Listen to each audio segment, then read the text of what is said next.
गरीबों से मोहब्बत और दर्द का जज्बा है। इसके सिवा ना हम कांग्रेस के राहुल से, ना बीजेपी के मोदी से, ना बिहार के मुख्यमंत्री नीतीश से, ना आरजेडी के लालू से या उनके परिवार से हम किसी से नहीं डरते, ना कभी डरेंगे इंशाअल्लाह। एक किशनगंज का एमएलए जीत कर गया, खमरुल हुदा जीत कर गया, तो 10 महीने में 5 करोड़ के विकास के काम करवा दिए, 60 करोड़ के काम चल रहे। अरे इसको ताकत बोलते हैं, इसको ताकत का इस्तेमाल करने का तरीका बोलते हैं। तुम 20 साल से बहादुरगंज के जनता ने आपको विधायक बनाया, एमएलए बनाया, आपने क्या किया? 20 काम दिखाओ। जब हमारे बहादुरगंज के नौजवान लॉकडाउन के दौरान मुल्क के, भारत के कोने कोने से लॉकडाउन में यहां पर आ रहे थे, यहां पर क्वारंटाइन सेंटर में उन पर तंग किया जा रहा था, तो कहां थे तौसीफ साहब? आप तो गायब हो गए, आप नजर नहीं आए। सैलाब आता है, बाढ़ आती है, आप गायब हो जाते हैं। जब सैलाब, बाढ़ से जमीनें कट जाती है, तो आप में इतनी हिम्मत नहीं है कि बहैसियत एक विधायक के आप प्रशासन से जाकर लड़कर कहते, अरे भाई इसका घर, इसके जमीन, इसकी खेत बर्बाद हो गई, इसको मुआवजा मिलो। अरे तुम किस काम के मेले हो जब तुम मुंह खोलना ही नहीं जानते? हमने क्या किया हैदराबाद में, मेरे कॉन्स्टिट्यूंसी पार्लियामेंट हैदराबाद में बहुत ज्यादा बारिश हुई, बहुत से इलाकों में घरों में पानी आया। हम अपने मुख्यमंत्री के पास गए और तेलंगाना रियासत में हमारे खाली 7 एमएलए, कोई मिनिस्टर नहीं है हमारा, हमारी गाड़ी पर लाल लाइट नहीं है जो टाई टाई टाई करके फिरती है।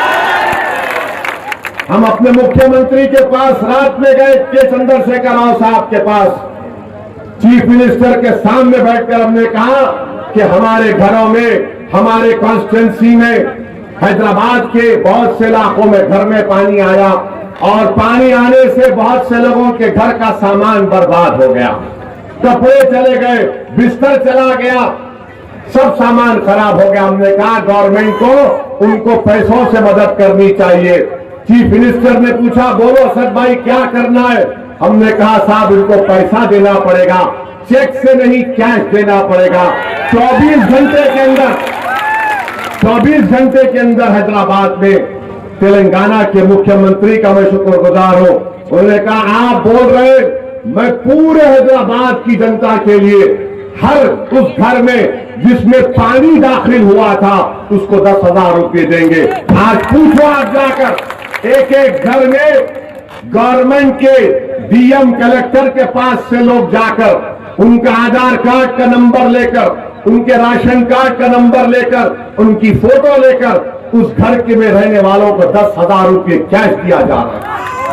यकीनन वो 10,000 रुपये जो उनका नुकसान हुआ उसकी 5 पाई नहीं कर सकते, मगर कम से कम वो गरीब तो खड़ा तो हो जाएगा। ये विधायक आपका क्या किया बताओ? बताओ, आप कुछ नहीं करते, कुछ नहीं करते। अब आप कह रहे कि मैं मंत्री बनने वाला हूं, मेरा साथ दो। तौसीफ साहब, आपकी ये बात सुनकर वो याद आया कि दिल्ली के ख्वाब में छिछड़े ही सही।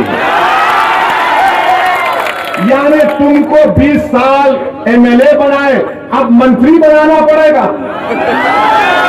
मैं आपसे कह रहा हूं, तौसीफ मंत्री बनना चाहता है और इज़हार नियामी आपका संतरी बनना चाहता है। ये आपका संतरी बनना चाहता है, आप संतरी का साथ दो, मंत्री का मत दो। ये 20-25 साल आपने इसको साथ दिया। आपके इस बहादुरगंज में बताइए, हमारे बच्चों के लिए पढ़ने के लिए कॉलेज नहीं है, स्कूल नहीं है। और मैं आपको वादा कर रहा हूं कि इंशाअल्लाह ताला आप इज़हार नईमी को कामयाब करिए। हम नईमी को हम तेरा घाट में इंशाल्लाह डिग्री कॉलेज खोल कर रहेंगे गवर्नमेंट का इंशाल्लाह। हमारे बच्चे बहादुरगंज के पटना को जाते हैं पढ़ने के लिए छोटे छोटे कमरों में, जिसमें सांस लेना मुश्किल है, वहां पर जाकर पढ़ते हैं। अस्पताल है, अस्पताल में ना खून का इम्तिहान होता, ना डॉक्टर के लिए कोई चीज है वहां पर बैठने के लिए। और ये 20 साल के विधायक, 20 साल 25 साल 20 साल हो गए कांग्रेस को यहां से। मेरे अजीज दोस्तों और बुजुर्गों, इसीलिए हम आपसे अपील कर रहे हैं कि जो तरक्की पटना और दरभंगा में हुई वो अब इंशाअल्लाह ताला सीमांचल में होगी, बहादुरगंज में होगी, कोचा दामन में होगी, किशनगंज में होगी, अमूर में होगी, बैसी में होगी, जोकीहाट में होगी।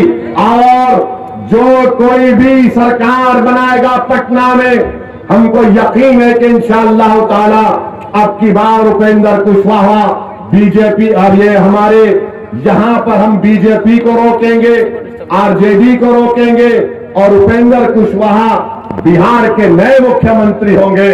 और अगर बिहार की सरकार पटना की लोग हमारी बात को नहीं सुनेंगे तो असदुद्दीन ओवैसी दोबारा आपके दरमियान में आएगा। अगर सीमांचल से इंसाफ नहीं होगा तो फिर असदुद्दीन ओवैसी सीमांचल की जनता को लेकर, जिस तरह महात्मा गांधी ने सत्याग्रह डंडी मार्च की थी, हम यहां बहादुरगंज कोचा दामन से लाखों की तादाद में लोगों को निकल कर ओवैसी लेकर जाएगा पटना को सीमांचल के इंसाफ के लिए। और CAA का आपने एहतजाज किया था ना NPR NRC का, ये पूछे तौसीफ साहब से, कांग्रेसियों से, कि भाई जब CAA NPR NRC का एहतजाज हो रहा था, हम सर्दी में निकल कर एहतजाज कर रहे थे और बीजेपी RSS की तरफ से कहा जा रहा था कि बहादुरगंज किशनगंज सीमांचल में घुसपैठी लोग घुसे, उनका NPR NRC करना चाहिए। किसने जवाब दिया? बीजेपी का, RSS का। क्या तौसीफ साहब ने दिया? किसने दिया? असदुद्दीन ओवैसी ने जवाब दिया। और हमने क्या कहा कि सीमांचल की सरजमीन पर बसने वाले, चाहे मुसलमान हो, हमारे हिंदू भाई हो, दलित भाई हो, आदिवासी हो, इसमें कोई भी घुसपैठी नहीं है। ये भारत के बाइज्जत शहरी है और ये बीजेपी RSS सिर्फ डराने की सियासत कर रही है। इसीलिए मजलिस ने इनके खिलाफ बयान दिया। कोई कांग्रेसी मुंह नहीं खोलता। आज हमारे पास एक जर्नलिस्ट आए थे, एक पत्रकार आए थे, आकर पूछा कि ओवैसी साहब आपने NPR NRC को क्यों बोला, क्या इससे बीजेपी को फायदा नहीं होगा? हमने कहा भाई साहब, ऐसा लगता है कि अगर कोई 50 साल का हो गया, शादी नहीं करा, तो ओवैसी जिम्मेदार है। अगर किसी के घर में बैल या भैंस दूध नहीं दी तो हम जिम्मेदार। किसी के घर में मुर्गा पुकारा नहीं सुबह तहज्जुद में, या मुर्गी ने अंडा नहीं दिया तो हम जिम्मेदार। नीतीश कुमार, कांग्रेस, लालू ने मिलकर वोट लिया और धोखा देकर चले गए। नीतीश कुमार बीजेपी के गोद में बैठकर मोदी के हाथ से दूध पी रहे, हम जिम्मेदार? सब हम जिम्मेदार है क्या? तो बोले बेला बोलो, एक बात बताओ पत्रकार वालों, ये NPR NRC में जो हमने एहतजाज किया, किस लिए किया? हमने इसलिए किया कि हमारी जिंदगी का मामला था, हमारे लिए जिंदगी और मौत का मामला है। और सुन लो बीजेपी RSS वालों, जब इंशाअल्लाह ताला हमारे देश में, भारत में कोरोना खत्म हो जाएगा, अल्लाह के फजल करम से वैक्सीन निकलेगा,